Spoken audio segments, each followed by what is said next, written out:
What I'm going to show here is how the ice pick fix is done.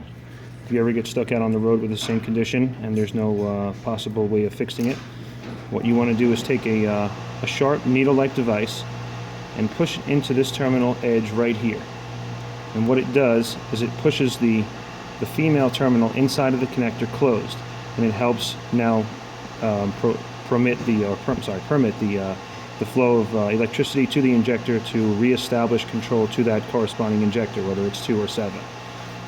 If you turn the key off, turn the key back on again, the engine light will be active, but the code will be inactive, and the vehicle should run again on all 8 cylinders, and both banks will be active.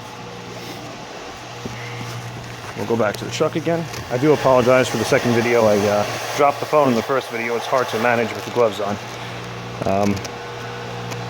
So again, back to the pigtail. What you want to do is cut it like I've done here on this one.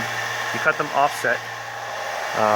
You're only going to use about half of what's here. And again, the reason for doing this is to establish a longer pigtail, so the pull on the connector is no longer like this. It's more of a sweeping straight connection.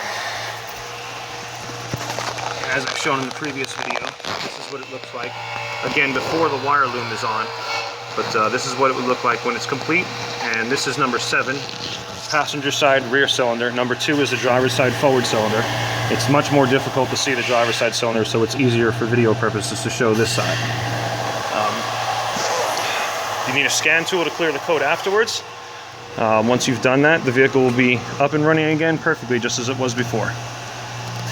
That's it. Thanks for watching. Again, we're Richie's Truck and Auto. If you have any questions, our number is 516-680-7377. Thank you.